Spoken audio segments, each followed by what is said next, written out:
sio kwamba alikuwa hayupo. Mungu alikuwa pamoja naye. Hapo ndio anasema tukiteswa pamoja naye. Hata kama saa nyingine unapitia mambo kama mateso, lakini yasikufanye ukaachana na Mungu. Watu wengi wakipita kwenye changamoto wanapunguza spidi yao katika kupenda Mungu. Mapenzi yao kwa Mungu yanapungua kwa sababu anaangalia mateso.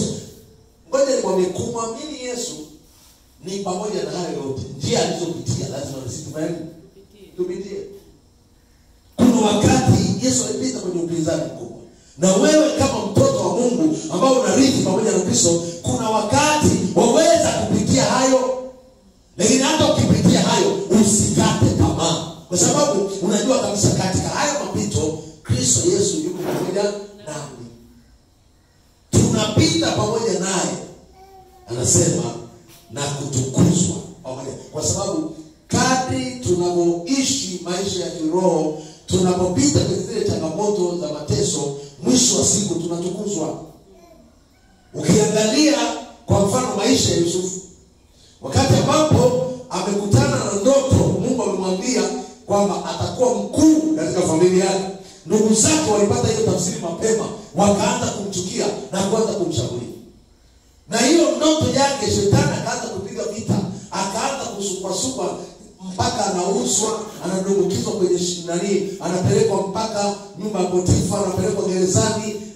Hapo pote Mungu alikuwa pamoja naye, ili mwisho wa siku atukuzwe pamoja na Mungu. Amen. Bwana sifiwe. Kwa maisha yetu, kadri tunavyoishi tukimpenda Mungu na kumruhusu Roho Mtakatifu achukue nafasi, kuna wakati wa kutukuzwa. Amina. Kuna wakati wa kupitia kwenye dhiki, lakini kuna wakati wa kutukuzwa. Yesu anasema duniani mna nini? Mna dhiki, lakini jipeni moyo, mimi nimemshinda nini? Anazungumza kwamba yeye alishinda kwa sababu kuna mahali alipitia kwa Mungu. Na hapo mahali mpendwa, sisi pia kama watoto wake huwa tunapita huko. Kwa usikate tamaa katika jambo lolote. Hadi unapoona unaendelea, mpe Roho Mtakatifu nafasi. Mpe Roho Mtakatifu nafasi azungumze na wewe, akuongoze, akufundishe. Maana Biblia inasema wasio na Roho wa Mungu hao sio wake. Maana hawezi kuwasemesha chochote. Hawezi. Unajua mtoto ambaye sio wako, unaweza ukawa huna ujasiri wa kumwonya kwa ukali. Unamkuta jana kafanya kituko, utamsema tu, lakini hutakuwa na uwezo. Kama ungekuwa mwanao unaweza kuchukua kiboko kama nini ukamtandika. Sasa Biblia inazungumza wazi kwamba wana wa Mungu ni dhahiri na wana wa ibilisi ni nini? Mtu yeyote ambaye ndani yake Roho Mtakatifu hajachukua nafasi, huyo sio mwana wa Mungu. Hana urithi pamoja na Kristo. Kwa wewe ambao umepata neema hii ya kumpata huyu Yesu, tunza. Ndio anasema kwenye Ufunuo, shika sana ulicho nacho, asije muomba gani akakunyang'anya. Mungu anatafuta kunyang'anya. Ndio maana anatumia mwili. Anauamsha mwili, unakuwa na tamaa za ajabu ambazo zinamfanya mtu aone mambo ya Mungu si ya muhimu. Katika nyakati tulizonazo, watu wengi hawapendi sana mambo ya Mungu. Ndio maana unaweza kukuta hata kwenye ibada za katikati watu hawapo. Lakini kwambie, kama kungekuwa na kitu ambacho wanaambiwa, ukija mnaondoka hata na kilo 5 za mchele, na kwambia watu watakuja. Ngoja tu, siku moja Mungu atanibariki. Takuwa na hela. Amen. Haleluya. Amen. Ndio maana kanisa la kwanza watu walikuwa wengi, wakati walipoambiwa kuna msosi, kila wanapokutana kanisani wanafanya nini? Na nataka nikwambie hata hapa tukiweka mkakati kila Jumapili watu wanakula pilau, hii kanisa ni dogo. Ndani ya mwezi mmoja watu watatoka huko wataambiana msosi huko, wataitana watakuja. Na kwa sababu ya nini? Mwili.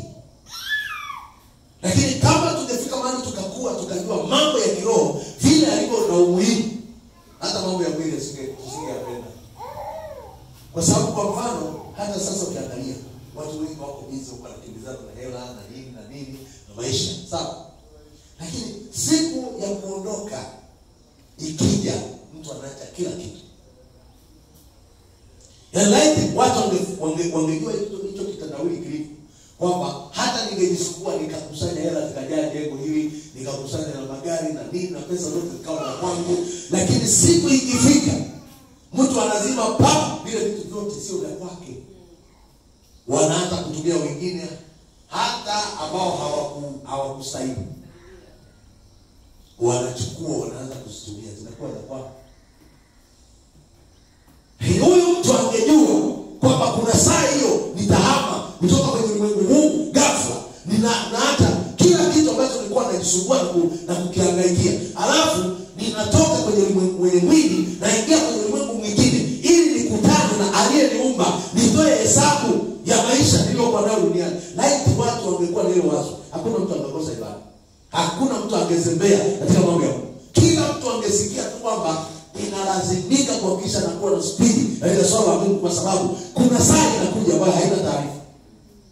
Na hiyo saa ikija, umehama, umeacha kila kitu ulichokuwa unakihangaikia, unakwenda kupewa yale malipo. Bwana Yesu asifiwe sana. Amen. Kwa wana wa Mungu nataka kuhamasisha tuwe tunafanya kazi, lakini tujue tunaishi maisha ambayo yako mwishoni. Tumpe Roho Mtakatifu nafasi. Amen. Kanisa likimpa Roho Mtakatifu nafasi, hatutahimizwa kwenye jambo lolote. Hakuna atakayehimizwa kuomba, hakuna atakayehimizwa kusoma neno, hakuna atakayehimizwa kutoa. Yaani watu watakuwa wanafanya kwa sababu wameungana na mbingu. Wameunganishwa na mbingu. Mungu, hicho ndicho anachotafuta. Hiyo ndio shauku ya Mungu anayotafuta ndani ya kanisa. Kupata watu ambao wataunganika na mbingu, wasimame duniani, wamwakilishe ili yeye ajitukuze kupitia wao. Haleluya. Bwana Yesu asifiwe. Kwa wewe na mimi ambao tuko mahali hapa jioni leo, fika tu mahali jitambue, mwambie Mungu, nimesikia neno lako.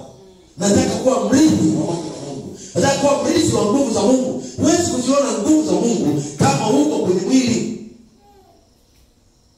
Mpe Roho Mtakatifu nafasi. Ishi ukiwaza ya mbinguni. Hata ukiwa unatembea, hata ukiwa kwenye safari ya waza ya mbinguni. Yaani zungumza habari za ufalme. Kaa katika uwepo wa Mungu. Mpe Mungu nafasi kwenye mawazo, kwenye fikra. Usiruhusu kubeba vinyongo, pengine umekwazwa na watu, mambo ya duniani. Biblia inasema mna dhiki. Hayo yatakuja. Tena Biblia inasema kwazo hayana budi. Anaposema hayana budi maana yake lazima. Maumivu yatakuja, mashambulizi yatakuja, lakini sisi tumwamini Kristo kwamba alihukumu dhambi msalabani, alihukumu mateso msalabani, alichukua masikitiko yetu ili sisi tuwe huru. Amen. Bwana Yesu asifiwe sana. Kwa tukitembea kwenye hali kama hiyo, kiroho chetu kitakuwa. Leo watu wengi hawakui kiroho kwa sababu wanaangalia sana maisha ya kawaida na kuangalia machangamoto yaliyowazunguka. Kwa hiyo ufahamu, nafsi na mwili vyote vimeshikiliwa na kuyawaza hayo mambo ambayo yanaendelea. Kwa hiyo nikwambie, tumpe Mungu nafasi. Amina. Tuwaze mambo ya Mungu. Bwana Yesu asifiwe sana. Amen. Naweza kaizima hii kila kitu nataka hapa niseme. Babu, hii yenyewe inachukua kila kitu.